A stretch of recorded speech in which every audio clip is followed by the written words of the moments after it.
Om Agyantimirandhasya Gyananjana Shalakaya Chakshurunmritam Yena Tasmai Shri Guruve Namaha Namo Vishnupadaya Krishna Prishtabhutale Srimate Bhakti Vedanta Swaminiti Namine Namaste Saraswati Deve Gauravani Pracharine Nirvishesha Shudnavadi Paschati Deshatarine Jai Shri Krishna Chaitanya Prabhu Nityananda Shri Advaita Gadadhara Shivasadi Gaur Bhaktivinda Hare Krishna, Krishna Krishna, Hare Hare, Hare Rama, Rama Rama, Hare Hare.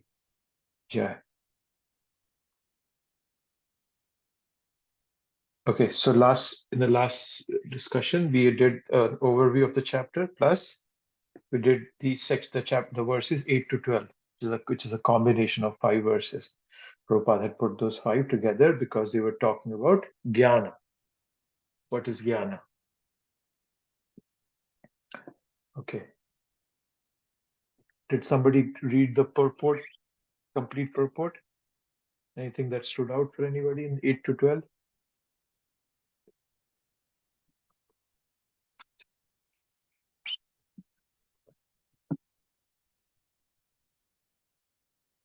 Nobody read the purport?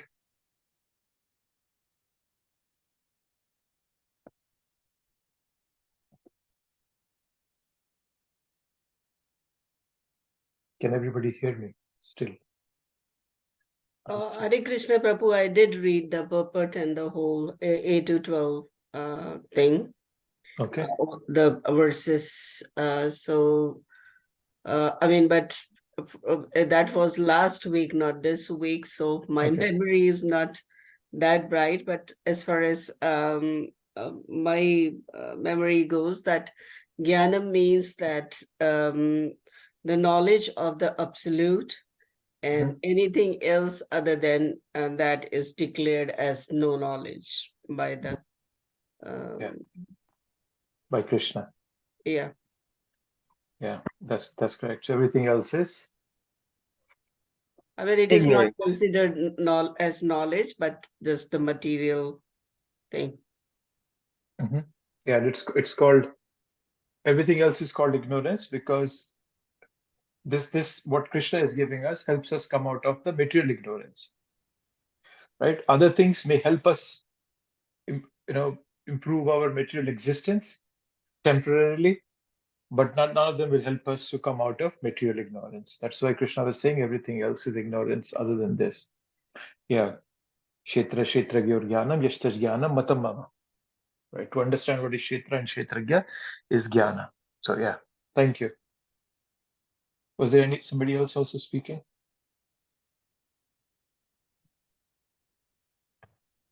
Haribol. Haribol, bro. Well, there's different things. As she just said, I read it for 2 weeks, and I actually read it for 9 times this chapter.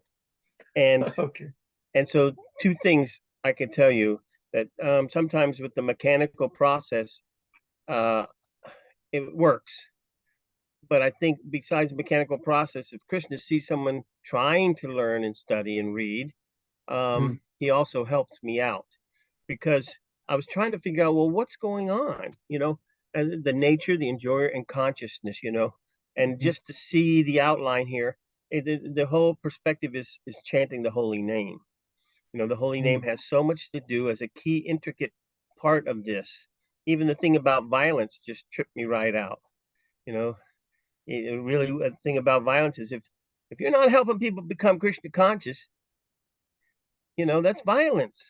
Yeah. That's amazing. That's an amazing point. Your family can get together by chanting the holy name.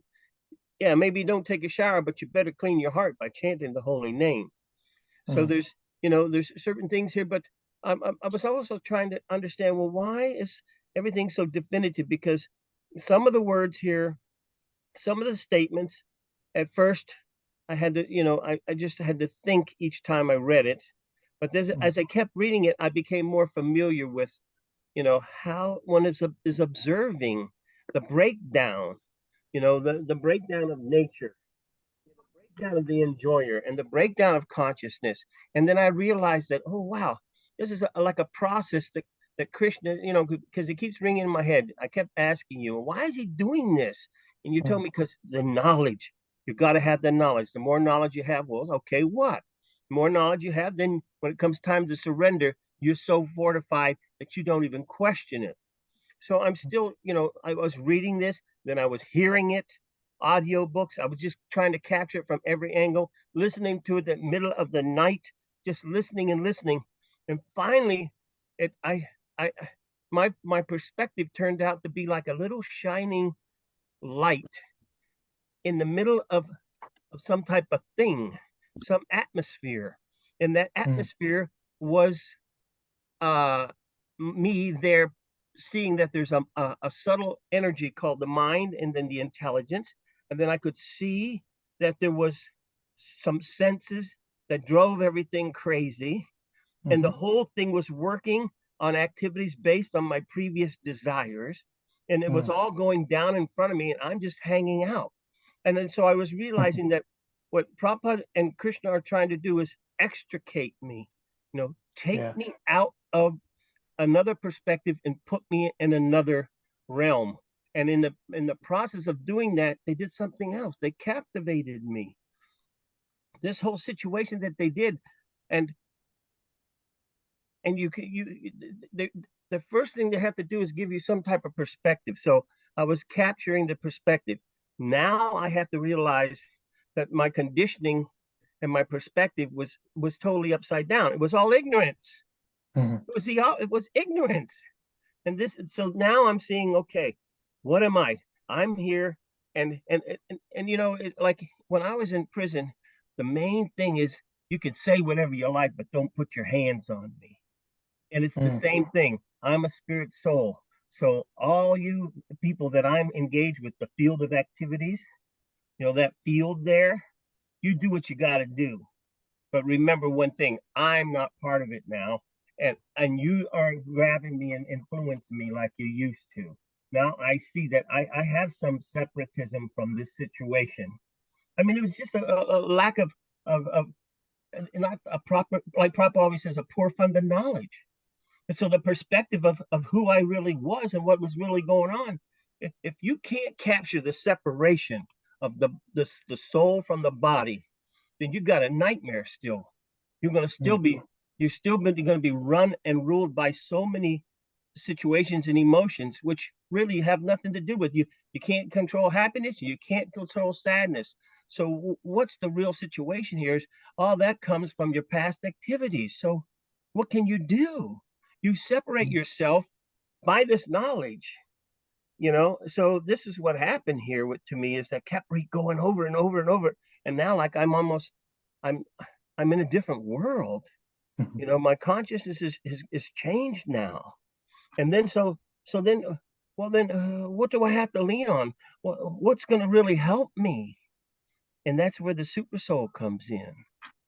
You know, this becomes a process for the super soul too. And so your consciousness has to change too. Everything has to, there's something going on here with this chapter that was very exciting to me after doing it, reading it 9 times and hear it 3 or 4 times and reading in the middle of the night. I finally saw that I'm just like this thing inside uh, a field of activities, a body. It's a body, but all that stuff that's going on, I was misconnected. Now I'm separated from that, at least enough to try to work aloof from it.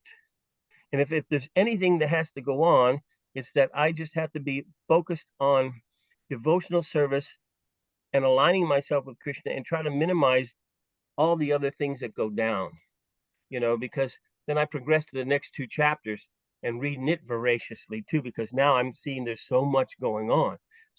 So I say to the devotees that are studying this right now, read this 3, 4, 5 times. I mean, just read it so that you can be separate. You can really feel something and understand. And what are they trying to say to you? Make some sense of the point. And so you know, I'm really enlivened by this knowledge here now. I'm really enlivened by some of the perspectives that you put on me. And then I don't understand it. So then I have to work at it to figure out what the heck you're talking about. And so it's really important that we all just keep coming here and keep trying to hear. But I am just totally amazed at what they're trying to do here, isn't it? Yes. I mean, is there anything that you could tell me that I need to worry about, or what's going on? I mean, is this something of the perspective that Krishna is trying to show us? Yeah, it's interesting. You brought out a couple of good points there, bro. So when we read Shastra, it fortifies our intelligence and it purifies our heart. That's the purpose of Shastras. That's the potency the Shastras have. And then we are very lucky we have Prabhupada's purports along with that for us. And so I just hope that someday I have that much of interest in reading Shastra as you have. You said another word which was definitive. Why is Krishna so definitive here? Why is Prabhupada so stressing so much on Krishna consciousness? I'll give you an example. Not recently actually, just yesterday morning, I was listening to Prabhupada's conversation with this person, with another guru. His name is Yogi Bhajan. His name was Yogi Bhajan. And they were talking in Hawaii. It's in 1975, June, early June. And the Yogi Bhajan, he was saying, I'm organizing a conference where gurus from all over the world are coming, and we're going to talk about unity in men. And it was a 1 hour long conversation. For the first 30, 40 minutes, Prabhupada was just bashing him right and left. He says, you are a Sikh. Your book says that Krishna is the supreme. Guru Nanak said that Krishna is the supreme. Why are you not praying to Krishna? And he was just trying to be, evasive, and he was probably just, it was, so he was throwing out good words, but then I could see that he was not definitive in his approach.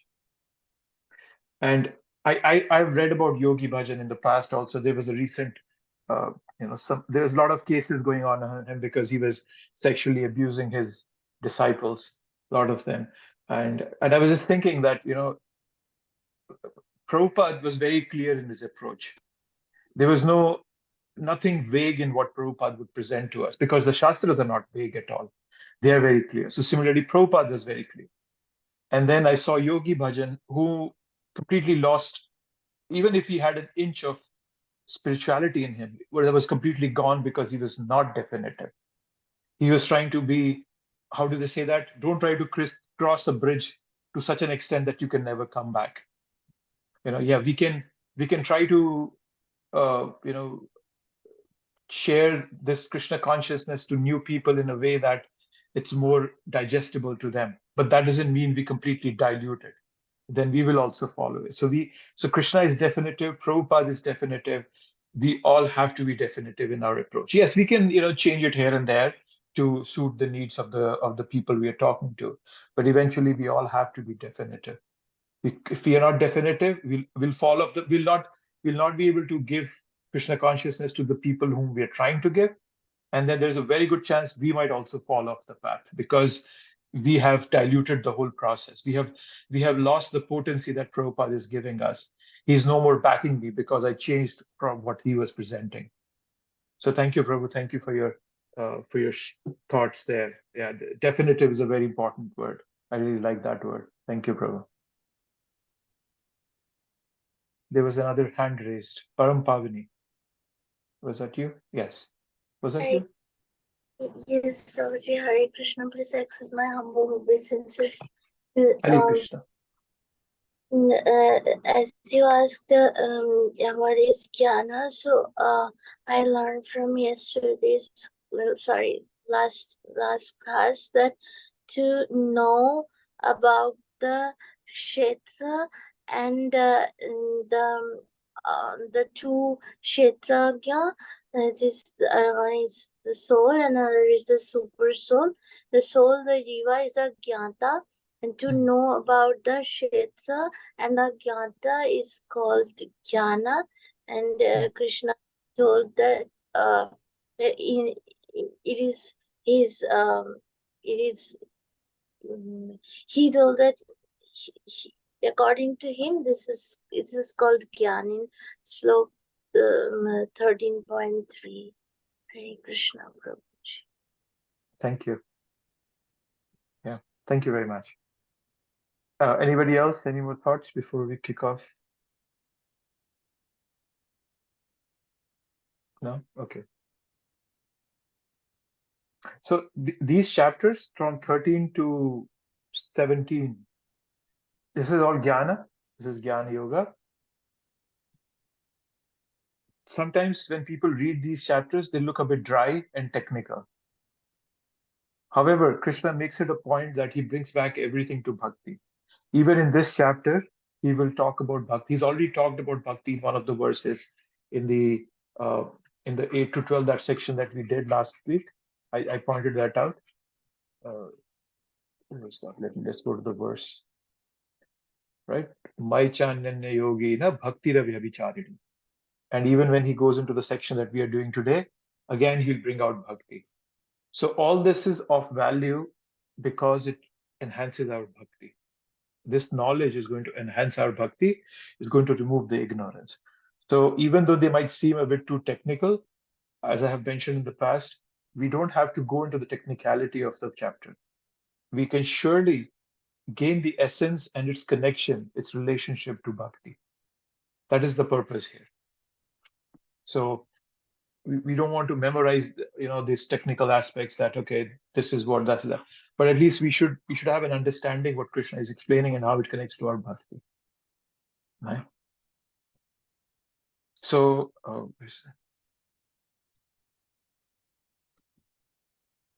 we have done sections. So we've done the questions. Arjuna asked those questions. He's asking Prakritim Purusha, Kshetra, Kshetragya, Jnanam, Geyam, 6 questions.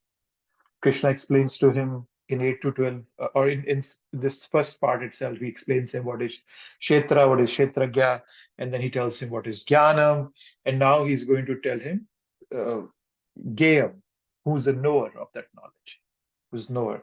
So then he's going to talk about soul and super. And the last section, it contains about Prakriti Purusha and also about knowledge, Gyan Chakshu. So we'll go over that. And let's see. So 13th verse to 19th verse is going to talk all about soul, qualities of the soul. So first the soul, 13 describes the soul, and 14, 15, 16, 17, 18 then describe the super soul and different qualities of the super soul, all pervading, encompasses everything, it's undivided, is the source of all knowledge. And in 19, Krishna again brings back everything to devotional service. He says that only a devotee can understand all this. So this is just an overview. So Ramabhadra వాడు అదేనా మనం నిన్న చూసింది కాలహరణ వాడు. Okay, so going to 13th verse. I shall now explain the knowable, knowing which you will taste the eternal. Brahman, the spirit, beginningless and subordinate to me, lies beyond the cause and effect of this material world. So I said that, as I mentioned, this verse talks about soul, us, living entities. Right? So whereas the remaining ones will talk about super soul. Right? So jnana yattat pravakshami. Geyam yattat pravakshami. Sorry. Geyam yattat pravakshami. So that's where Krishna is beginning it. So pravakshami means I will speak. Right? Gyatva amritam ashnute. By knowing this one will attain amrita, nectar, transcendence. Right? It's anadi, it's beginningless. And it's matpara, it's subordinate to me. Right? And it's beyond the cause and effect of this world. Right? So sadasad, nasat tan nasat uchyate. So Srila Prabhupada is translating sadasad. It can mean also temporary and eternal. It can mean multiple things, but Prabhupada translates this as cause and effect. Okay? So Geya, that which is to be known. So it's beyond cause and effect. Important principle is to note that the Geya is soul as well as the super soul. Right? So let's see. So in the Srimad Bhagavatam, we have this verse that tells us of different ways by which we can understand this world.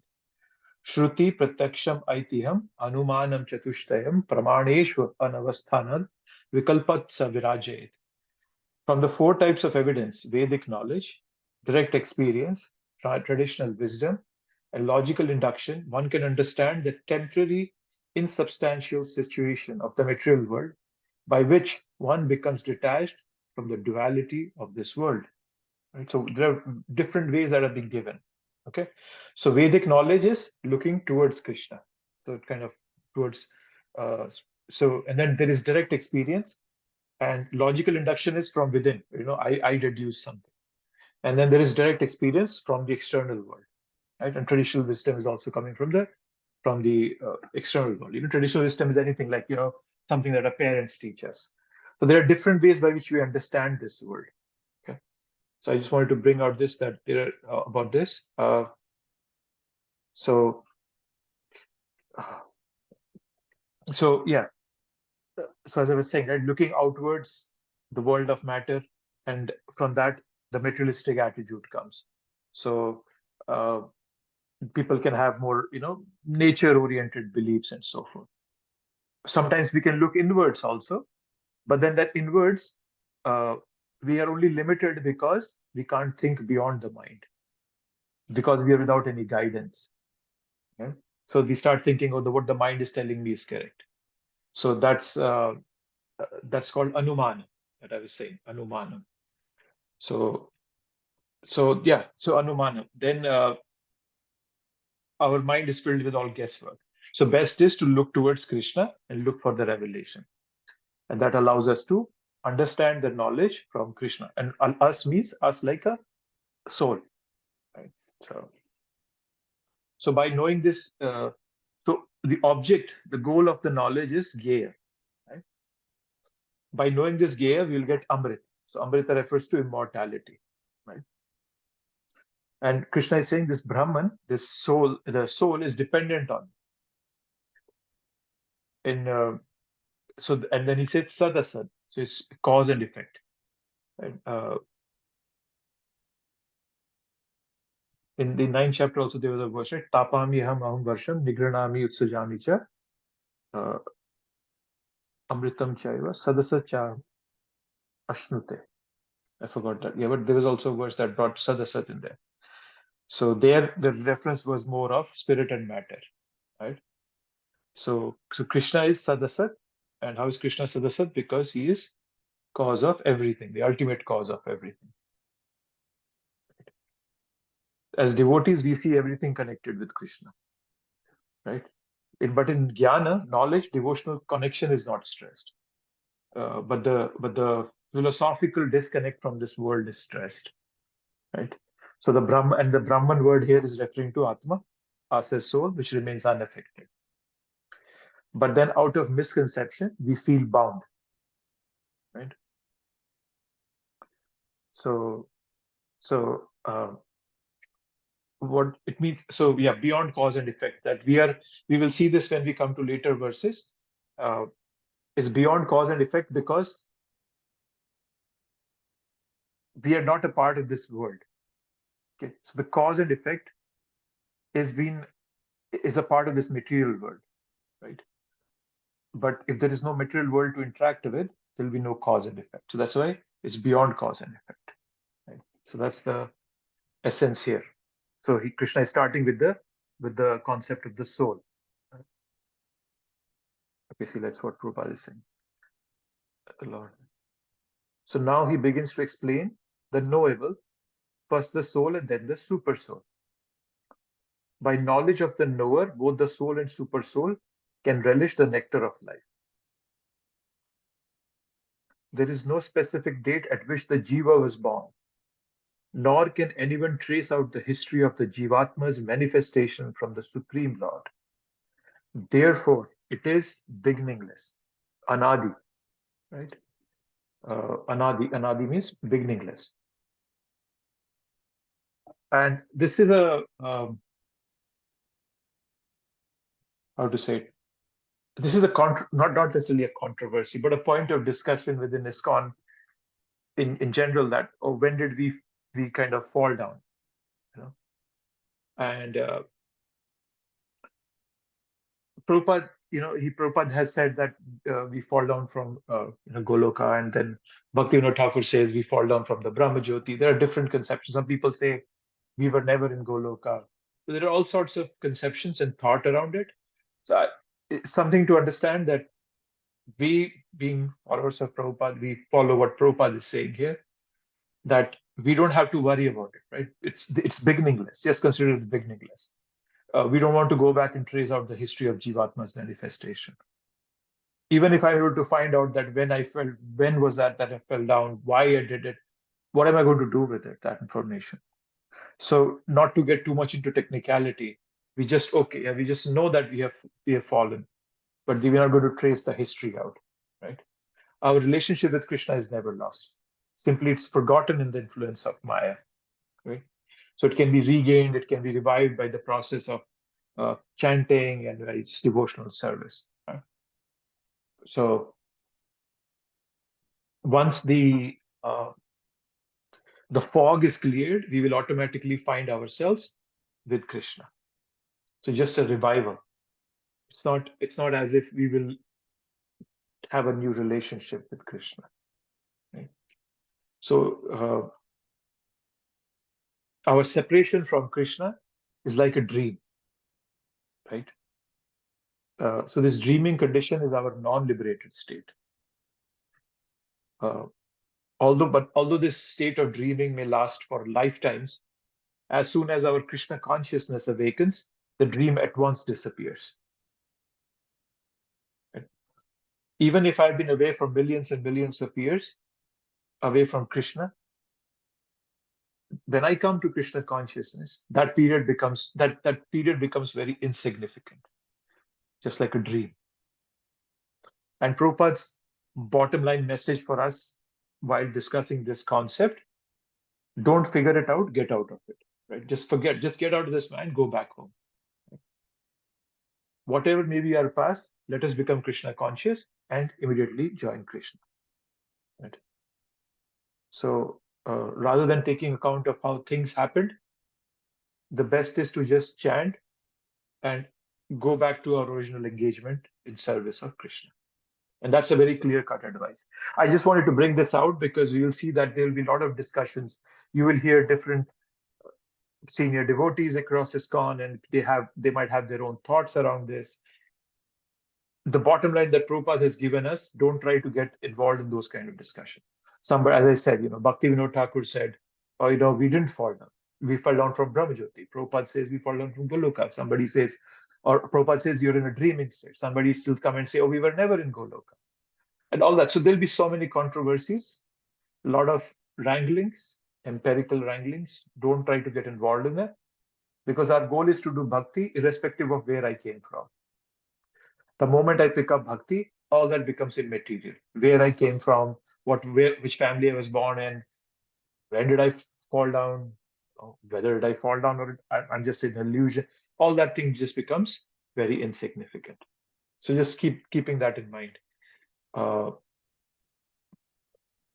We don't want to get into any verbal controversies around this.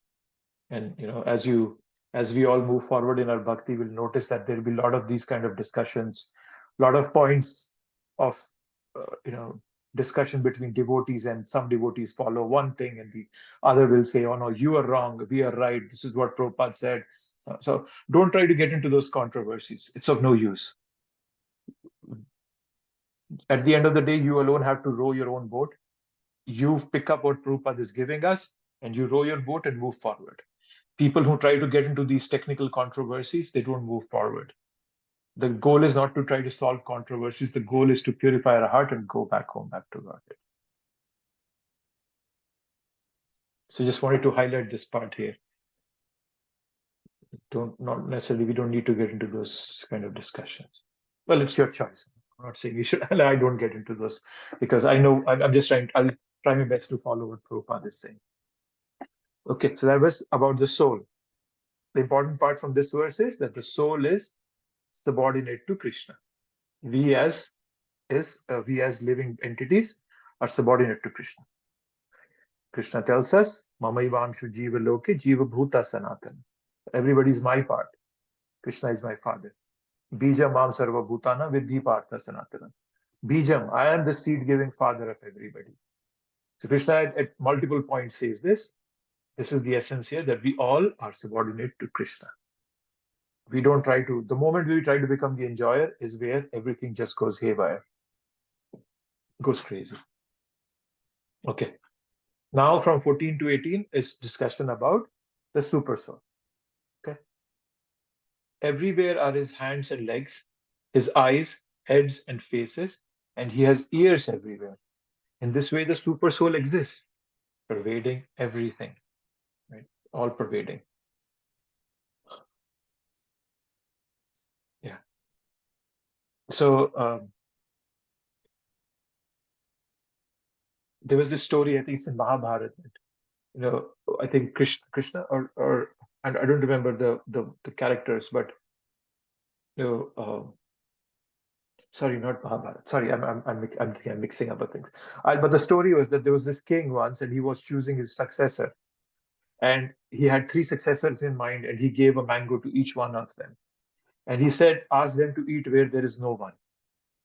So 2 came back, but the third one was late, and third one said that I could not find a place there where there was no one, and he was kind of made the king. So Krishna is always everywhere. So this verse refers to the Paramatma aspect, right? And so his hands are everywhere, legs are everywhere. So he's sitting in everybody's heart. So my hands and legs are also the super soul, because it's and then he's the original controller of them, and so he's everywhere, everywhere. He's all pervasive. And Prabhupada gives the example of the sun, right? Sun is everywhere and giving that energy to everyone.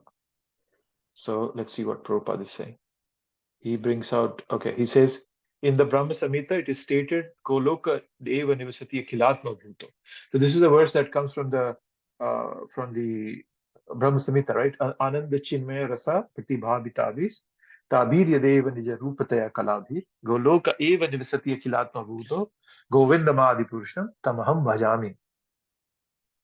Brahma is glorifying Krishna, and he's saying that Ananda Chinmaya Rasa Pratibhavitavis Tabhir Yadeva Nija Rupataya Kala Goloka even he's residing in Goloka with Radharani, and he has his many of his confidants here, his close ones, his friends and families, and he's as ever blissful spiritual rasa that he's enjoying there. What the reason Prabhupada brings this out here is that this verse talks about the Paramatma aspect, but then there is the Bhagavan aspect, which is Krishna living in Golok Vrindavan. So not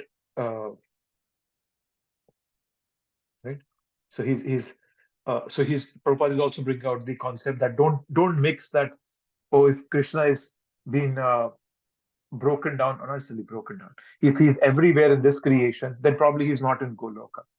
No, that's never it. Krishna is also in Goloka, but in Goloka he's in his original form as Bhagavan. 15. The super soul is the original source of all senses, yet he is without senses. He is unattached, although he is the maintainer of all living beings. He transcends the modes of nature, and at the same time, he's the master of all modes of material nature. So that's interesting.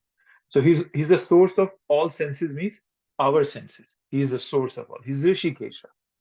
Yet he is without senses, means that he's without any material senses. He is spiritual sense. He's unattached, although he's the maintainer of all living beings. Right? He's not attached to us. He's attached in the sense that he's not.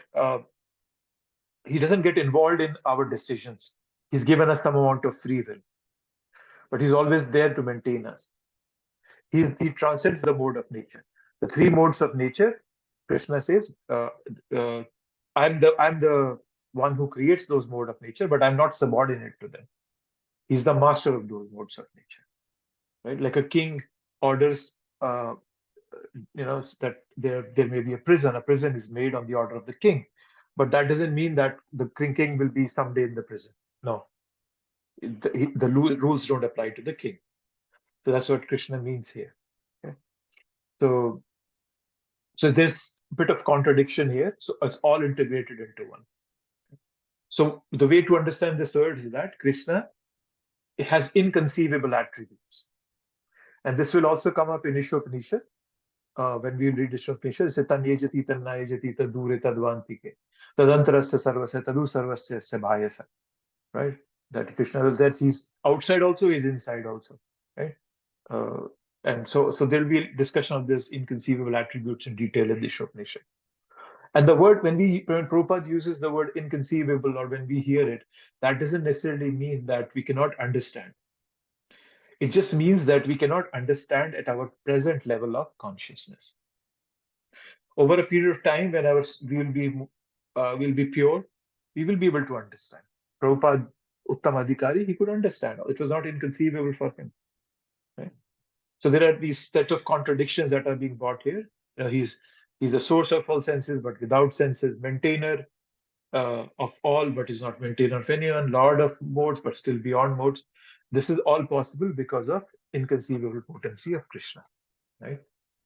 So because of our material contaminated senses, we cannot understand it at this moment. Let's see if Prabhupada is highlighting. Did I highlight something?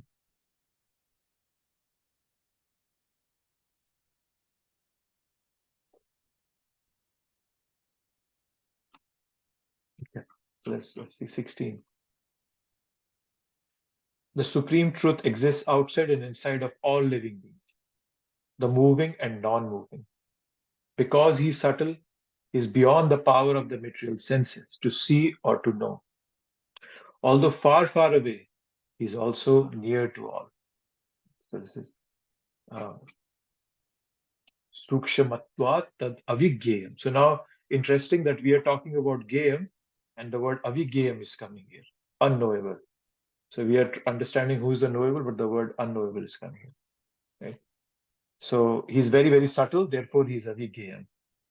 Right? So the section is starting from gaya, now we are in avigayam. So he's far away, but he's also close. So now what does that mean when he says he's far away, but he's also near to him? For non-devotees, Krishna is very far away. For devotees, he's always close. That's how to understand that. Right?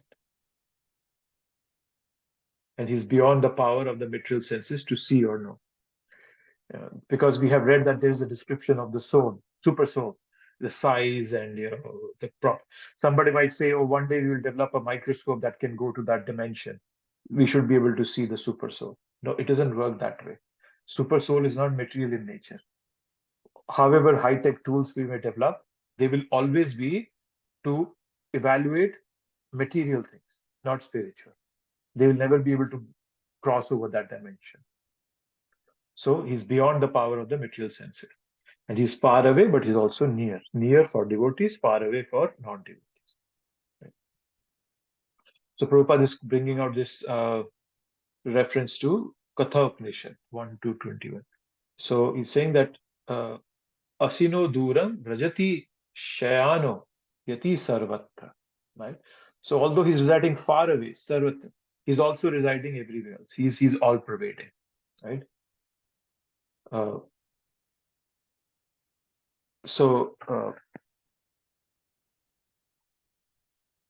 Bhagwan is far away, Paramatma is close to us. That's another way of looking at it. Okay. Super soul is inside us. The Kshirodakshay Vishnu is outside us, or as Mahavishnu Garbhodakshay. So what I'm bringing out is that you can understand these verses in many ways, but just keep it simple. We don't have to get into a more elaborate esoteric discussion. So that's another way of looking at these attributes. Both those perspectives can be true. Okay.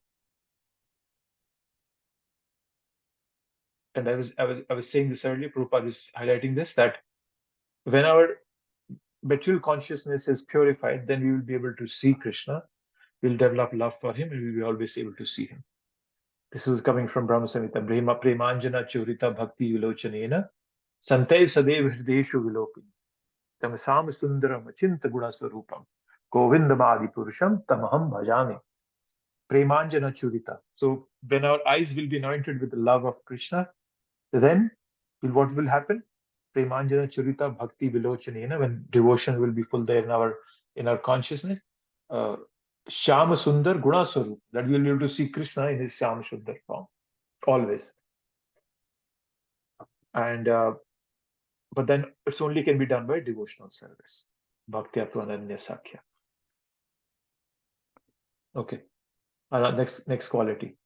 Although the super soul appears to be divided among all beings, he is never divided. He is situated as one. Although he is the maintainer of every living entity, it is to be understood that he devours and develops all.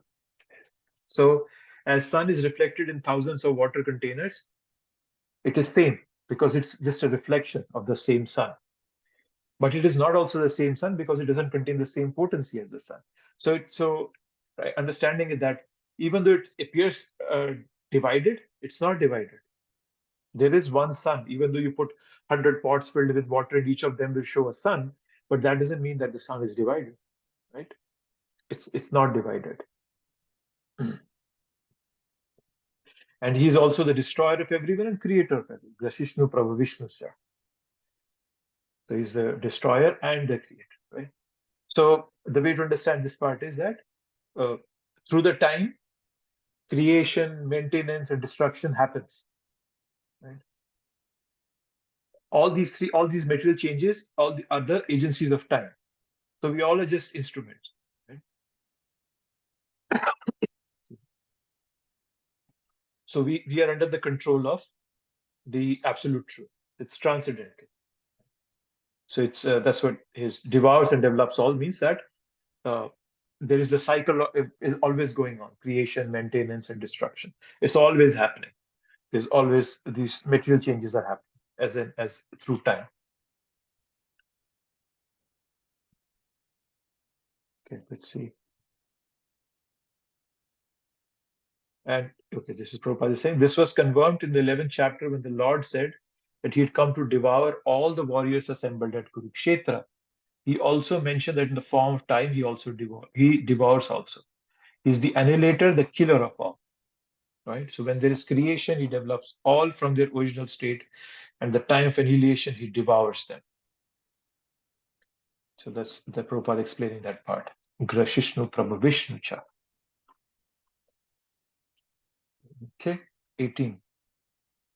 He is source of light in all luminous objects. He is beyond the darkness of matter and is unmanifested. He is knowledge. He is the object of knowledge, and he is the goal of knowledge. He is situated in everyone's heart. Right? Okay. Hirdaya Sarvasya Vishtam. Hirdaya Sarvasya Vistiham. Visthitam. Yes. He's situated in everybody's heart. So that's clearly referring to the super soul. So Krishna is saying, Jnanam, Gyayam, Jnanagamyam.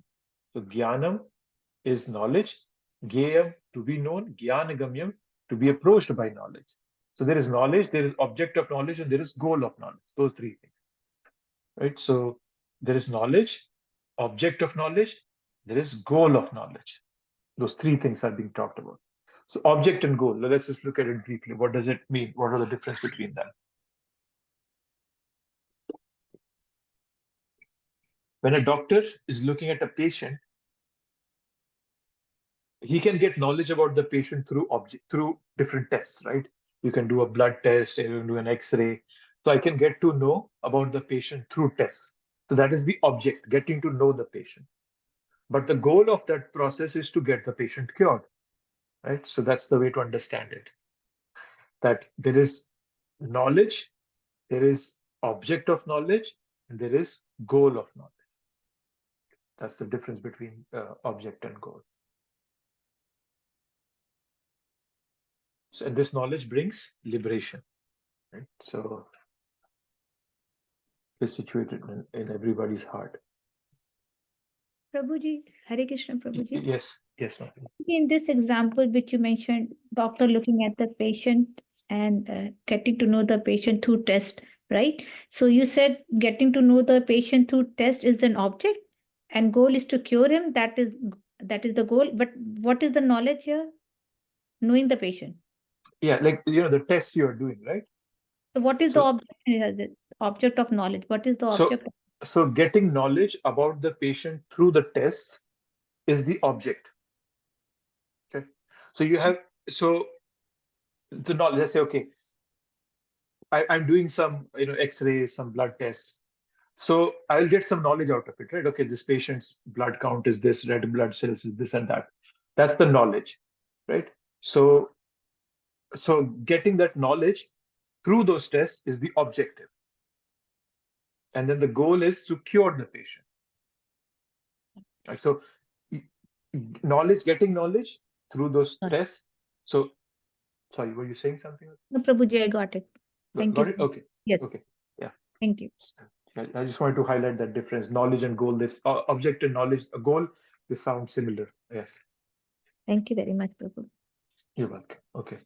So yes. So and he's situated in everyone's heart. Right? So again, Prabhupada, we have talked about this in the past. Prabhupada quotes from all over the scriptures, Upanishads, and so all sorts of Upanishads, Shvetashvara and whatnot. So just because he wants to prove, he not just wants to, he actually proves it, that all the Shastras are saying the exact same thing. It's just that people have not been able to properly interpret it.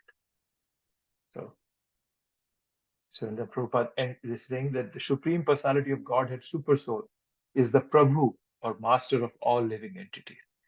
Therefore, he is the ultimate shelter of all living entities. There is no denying the fact that the Super Soul and the individual soul are always different. Prabhupada keeps highlighting this fact, the difference between Super Soul and individual soul, because Mayavadis claim that a point will come when we'll all merge with the Supreme.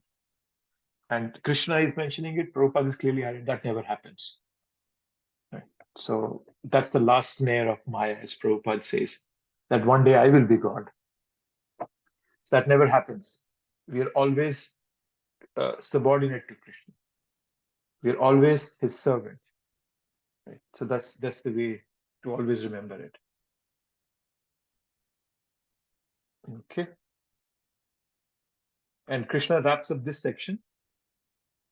The field of activities, the body, knowledge, and knowable have been summarily described by me. Only my devotees can understand this thoroughly and thus attain to my nature. Mad bhakta etad vigyaya mad bhavayo apapadyate. So mad bhakta, my devotee, vigyaya, after understanding, mat bhava upadyate, attains to my nature. To my nature means Satchidanand. We are also Satchidanand. Krishna is also Satchidanand. But we are very tiny. Krishna is the complete part. So Krishna also wraps up this section by bringing bhakti into the picture. Right. So Krishna is a very expert teacher. Before saying the message, he's glorifying the knowledge, like an appetizer, right? So summary of this section is that in the heart of this jnana section, Krishna is telling us only devotion can reveal this knowledge to you. Iti Kshetram Tatha Jnana. So I've told you about Kshetra, Jnana, Geya, Krishna is saying, and Kshetra, Gya, all briefly, right? He's summarily described. But who can understand this? Mad Bhakta Etad Vigyaya. So even in the heart of this knowledge, Krishna is telling over that one can know his knowledge only by bhakti, not by mental speculation or by intellectual speculation. And then one will attain Matbhava, eternal spiritual nature. So we will attain spiritual level of existence and will become liberated. So bhakti now here has come to twice, as I mentioned to you. Please remember this. In the middle of this jnana section, hardcore technical stuff, Krishna is bringing out bhakti. In the 8 to 12 section, verses, 11th verse we read, Mai Chananya Yogina, Bhakti Vicharini, and second here is Mad Bhakta Etad Vigyaya. So my bhakta can understand this. Others cannot understand it. So that means that even if somebody is practicing jnana, one has to include bhakti in it. Otherwise, that jnana is not going to be much value.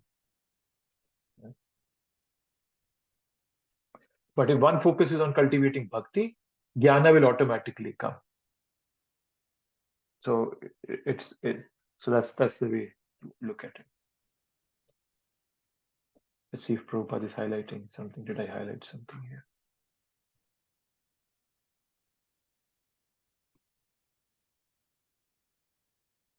In other words, only devotees and not others can understand Bhagavad Gita and derive the desired result. Nobody else can. Millions of people have read Bhagavad Gita, thousands of different versions of Bhagavad Gita out there. But change of heart happens when we become devotees. Okay. 1920, what's 20? Material nature. Okay, here Krishna will kick off the Prakriti and Purusha section. Yeah. Okay. But before going into this, I just when I was reading this section yesterday, a thought came to me that, yeah, this is good, technical knowledge, but how is it practically applicable? That was a question that came to me. And when I was thinking about it, a few points came to my mind, and there was this actually a purport that I wanted to bring out. Let's see if I can find it. Is it, let's see, it's in the 5th chapter, I think Prabhupada brings it up.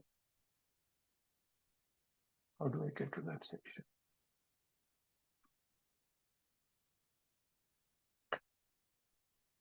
Yes, 5th chapter. And let's see.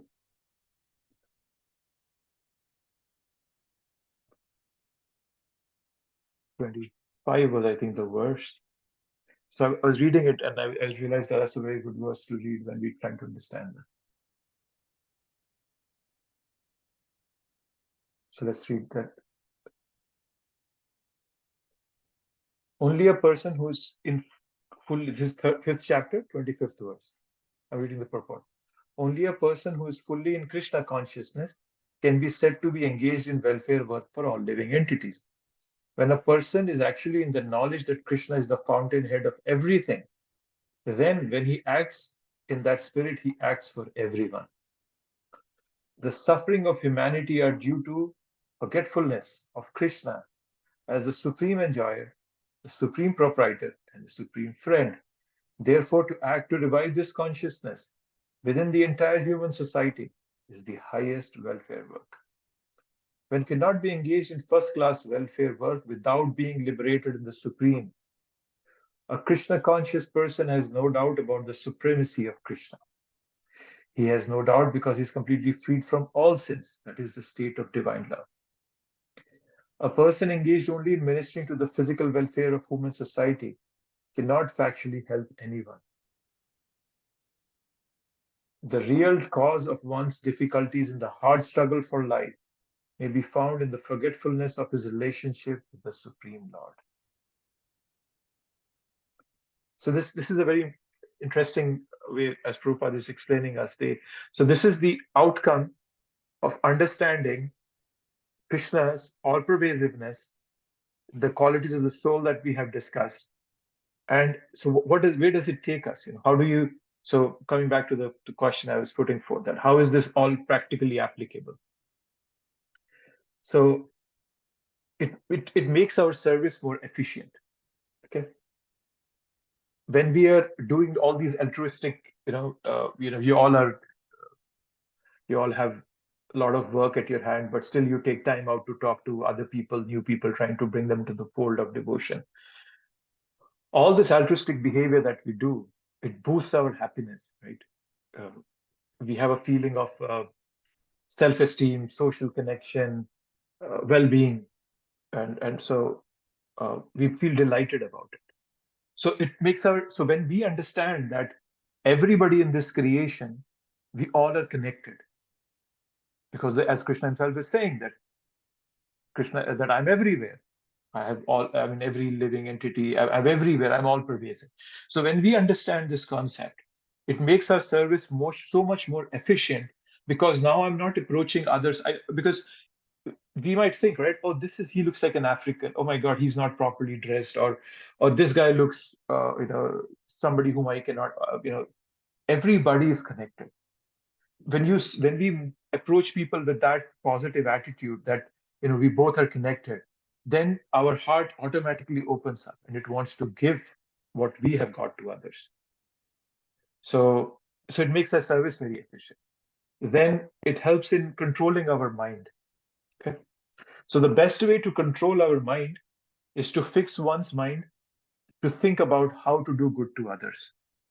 It might sound very, very paradoxical, but when we think of doing good to others, we feel satisfied, because we have suddenly put ourselves out of the center of this or the whole process. Now we are trying to put others into the center. We're trying to appreciate, give to others.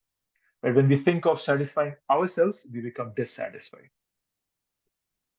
So that's another reason. So I'm just trying to bring out some reasons as to how this knowledge that we are reading here, which though might seem a bit dry and technical, but if we are able to comprehend this and imbibe this and realize this, there's so much benefits we see. Benefits on ourselves and benefits on others. One very important thing that I have benefited by understanding, whatever little I have understood, is that it helps us bring out of a victim mentality. Right? So victimology is a concept where we are ascribing the cause of our misery to some other living entity, right? But when I understand that we all are connected, Krishna is everywhere, that means he's already seeing what is happening to me. Right? So that's the way, when we look at it from that perspective, that Krishna is there, he's looking at it, then I explain to myself that it's going on because of my engagement with this world. And we will see this, will come in the 22nd verse when we'll reach there, that Krishna will say that Prakriti, Purusha Prakriti Sthohi Bhukte Prakriti Jan Gunan Karanam Guna Sangasya Sadasa Jan Yonishu. That is because of my interaction with this world, I put my hand in the machine, that's why it got chopped off. So that's the way to look at it. That's the way to come out of victim mentality. And the moment we come out of victim mentality, our heart expands, because we are no more living in that sense of resentment, in low self-esteem, in a victim mentality. We come out of it. So if all that is filling our heart, resentment, low self-esteem, envy, victim mentality, we will never be able to give to others, because my heart is already full with so much negativity that is always closed and packed up. My heart will not open up to others, and human beings can notice that. So but when we get purified as we move forward, our heart opens up, it blossoms, right? So living like a lotus, our heart blossoms like a lotus, and then Krishna comes and sits on it. So that's another thing. It pulls us out of victim mentality. I talked about resentment. It cures resentment also, right? Uh, when we are resentful of somebody or something, we are in a perpetual state of anxiety and depression. Right? And a devotee of the Lord does not want to see another person suffer, because he sees that connection with that other devotee, with the other person. So in the tradition of bhakti, humility, forgiveness, and compassion, they are inherent. They are an integral part of bhakti. As we develop bhakti, all these things automatically develop. Okay? So whenever bhakti fully manifests, there must be humility, forgiveness, and compassion. And it's coming from the platform of us understanding that Krishna is all pervasive. He's everywhere. So some thoughts there. And then also, and we were reading that verse, we're reading that purport for 525, right? That then we are able to do our service to the best of our capacity. Right? So one of the important tenets of Krishna, of love for Krishna, is that I am a part of Krishna and Krishna is mine. So that another point is that this knowledge, it imbues us with love. Right? So we are always connected to Krishna, and the most binding feeling is Krishna is mine. Right? Understanding that Krishna is everywhere. There's a controller. He's controlling everything. He's seeing everything. Leads to dependence and surrender to Krishna.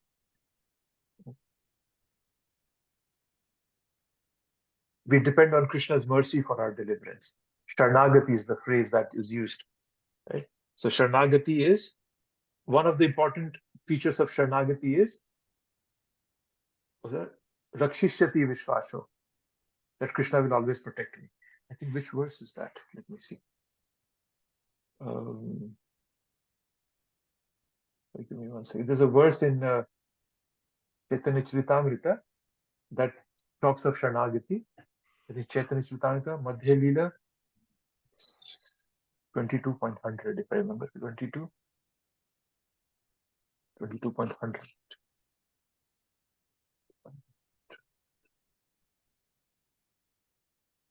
Okay. Let me share this quickly. It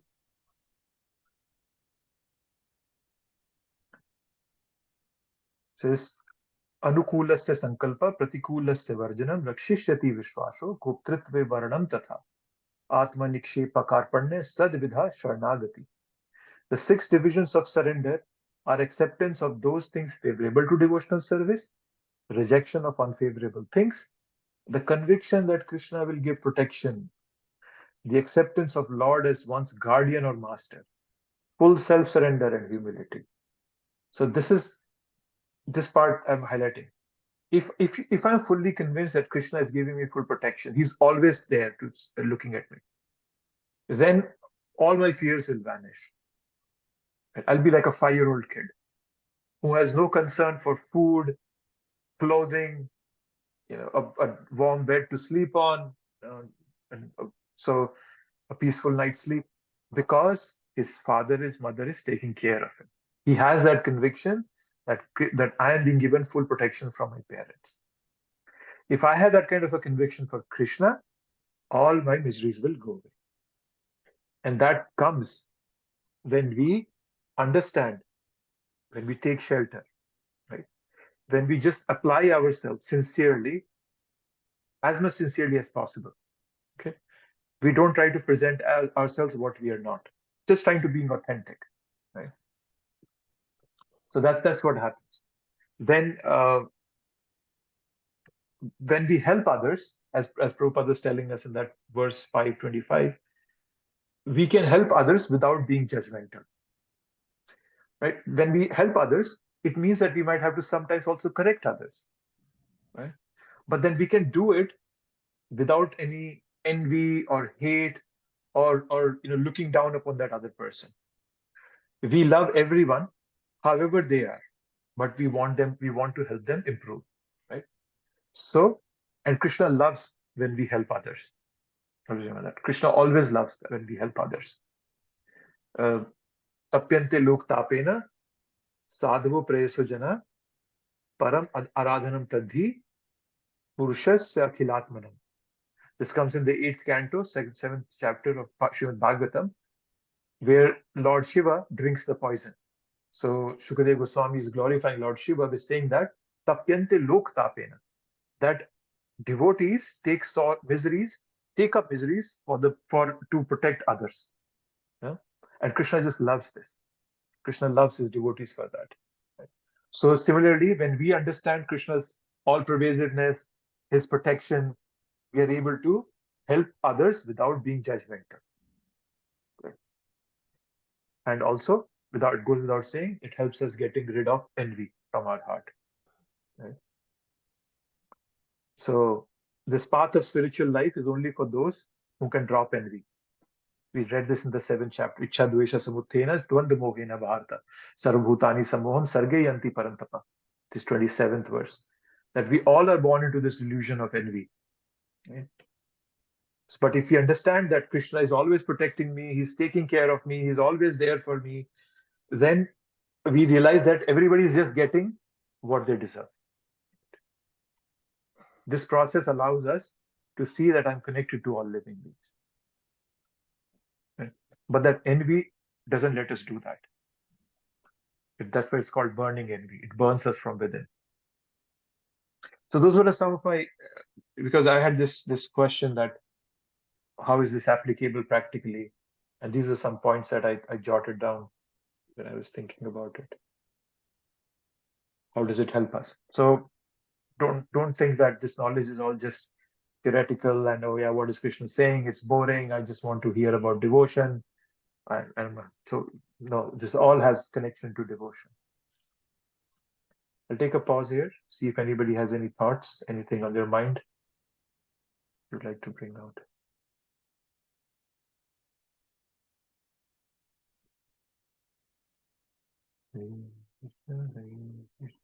Haribol, Haribol, Prabhu. you know, when you read that purport, there's 2 or 3 things that just jumped out at me, and then you were just hinting at it and pushing at it, and then I thought of it even more. But you know, the where the purport you just read, which was it, text 19, that led you to the other information. In text 19, purport, Prabhu, please, can you come closer to your can you? computer? Oh, can Your you hear voice- me? I can hear you clear now. Yes, please go ahead. Oh, okay.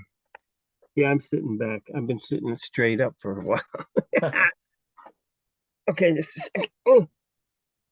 I was thinking that I think that you were saying. I lost you again. Your Can you voice. hear me? Now I can hear you. What's going on here? Do I need to push something? No, I think you just move away from the computer so your voice just goes low. Oh, okay. Now it's good. You just stay here. Yes. Well, okay. If you look back there, what you were saying, you know, you said okay, the knowledge is 3 things. Well, first of all, to me, I mean, okay, the knowledge that we know is motivated by something, and Krishna says it too. Prabhupada says it too. I mean, he says that knowledge and development. Okay, what does he say? Oh, he says we are being led by material consciousness. Mm-hmm. So our material consciousness makes us think things different. So we need to get some other perspective. And like you're saying, well, here's the knowledge. Don't think it's dry. Don't think it's this. Don't think it's that. Well, because of our motivation being driven by material consciousness, it can have that effect.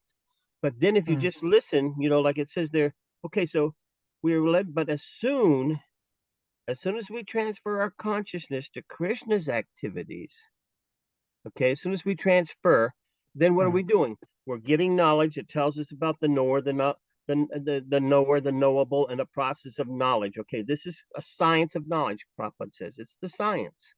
Okay, so how does it get understood? Well, it's only understood by those who are devotees. And what's a devotee? One who does devotional service.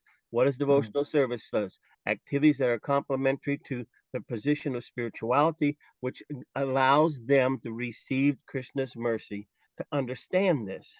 So it says, but as soon as we transfer our consciousness to Krishna's activities and realize that Krishna is everything, we're transferring now. And this knowledge is he's everything. There's some knowledge. That's knowledge. And then we attain real knowledge.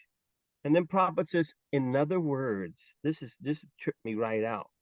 In other words, knowledge is nothing but the preliminary stage of understanding devotional service perfectly. So all this knowledge, like I was telling you earlier, oh, he took us from that chapter, he's going to take us from this chapter and go to the next, and then he goes to the banyan tree and all these things that are so tripped out. But this is the, in other words, knowledge is nothing but the preliminary stage of understanding devotional service perfectly. I already understand devotional service. He did that chapter. I got it. I love it. So what is he doing? He's giving us such a thorough understanding. Instead of us being led by material consciousness, we're being led by spiritual consciousness, like Krishna giving us the knowledge. And what's the big deal? Like you told me, it's because we have to have more knowledge so we can surrender. The same thing. Knowledge is but the preliminary, nothing but the preliminary stage of understanding devotional service perfectly. So it's a process of science. The science of knowledge is a process that Krishna is giving us now. We're not using the mind. We're not listening to the monists. We're not listening to other speculative space trips. We're directly getting under shelter of Krishna's conversation, and that power of that vibration of knowledge will purify us and will let us really link ourselves to this, and we'll discover, yeah, oh wow, the more I hear, the more I know. The more I know, I really don't know, but I do know that this is amazing because it's leading me somewhere. And Prabhupada said it's leading you to devotion, to understanding devotional service perfectly. The more you know the subject matter, the better you can do what you got to do. And the only thing we have to do is what? Devotional service perfectly. So this is amazing, yeah. Because I'm pounding nails. It feels like I'm pounding nails. I'm hearing so much knowledge here, so much knowledge, and I haven't heard it before. But I'm patiently reading it and trying to see what's going on, and then all of a sudden it pops out at me and it smacked me right in the head. It says, oh, "Wow." In other words, knowledge is nothing but the preliminary stage of understanding devotional service perfectly. And what happens? We transfer all consciousness, but as soon as we transfer all consciousness to Krishna's activities, we're transferring all consciousness from material consciousness to Krishna consciousness. We're transferring here. There's a process going on. We're transferring now. We've been riding our laurels with our own stupidity and having all kinds of mentality and speculative activities based on everything that has nothing to do with anything except sense gratification. Now, all of a sudden, someone comes into the picture and he's guiding us now. Krishna is perfectly guiding us. He's like a surgeon that's so precisely slicing away at all ignorance and filling that void with the super knowledge, the super knowledge, not mundane, super knowledge. And so we just have to keep taking it, like you say, and you're describing and making it more palatable and putting it within a perspective that so somehow we can see its value. And each of us as individuals, we have to come to realize this somehow, somehow. And so what is going on here too is repetition is important for proper understanding too, but it really smacks you when you say, oh, we're being led by material consciousness. Get out of it. That's why we do the nonsense, like you say, and we have the envy. We have all the things that aren't conducive to doing the right thing. And then that can all be chopped away as soon as we transfer all consciousness to Krishna's activities and realize Krishna is everything. Then we attain real knowledge. This is amazing. It's all a prerequisite. So, okay, I'll take it then. I'll take it. Just give me the prerequisite, Krishna. I'm going to turn each page. I'm going to try to listen and try to imbibe your message, And so, getting free from being led by material consciousness is the whole program here. It's all a state of the COVID. This whole place is the COVID. Material contamination. It's there everywhere. And the only way to get out of it, like I said, extricate out of it, is to get into this. Every week you study this, but between the week, don't waste time. Get ready. Study this all so that when you get together with the devotees, you can hear more. You can see more and be excited more each week. This is, this is such this is a process. And the more you get into it, the more you get out of it. And you'll get more out of it because it's everlasting and ever increasing. And if Krishna sees it, watch out. The super soul is this whole program here now. The whole super soul, you really have to connect now. We have to really connect. We really have to connect, isn't it? Yeah. I mean, we have to connect because that's what he's there for, isn't it? And it's not hard to connect. It's easy. No, I just have to come here every week. No, we read that verse, right? 2:35, where Prabhupada says it's not hard to understand the super soul. Easy process. Yeah. Thank you, Prabhu. It's almost so simple, it's frightening.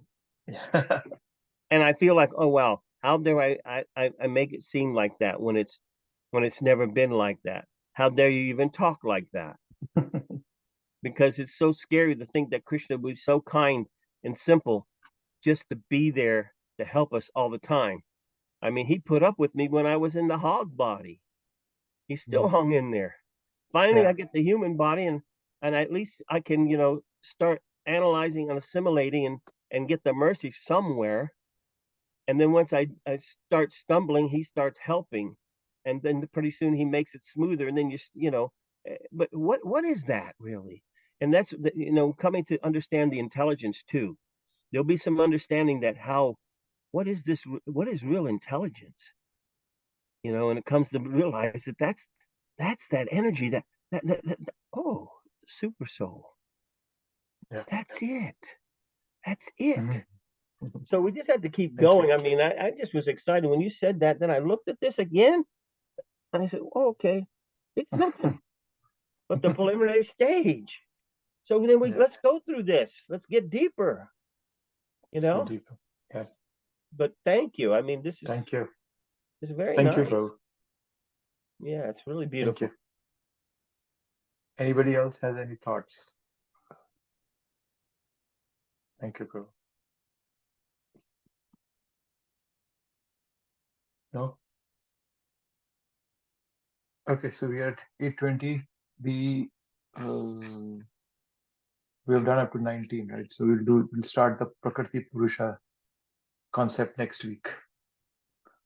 But this is one of the most important sections of this chapter, and there is a verse in here. This is the 22nd verse, I think. You should go through. It's one of the most important verses. Purusha Prakriti Sthohi Bhunkte Prakriti Jan Gunan Karanam Guna Sangha Sadas Joni Anvash. So the word bhunkte is to enjoy, which is the seed of all the problems. We'll go ahead, we'll go over it when we discuss. This is called a bija verse, the seed verse of Bhagavad Gita, at least of the section that we're going to read. Okay, so we'll wrap up here.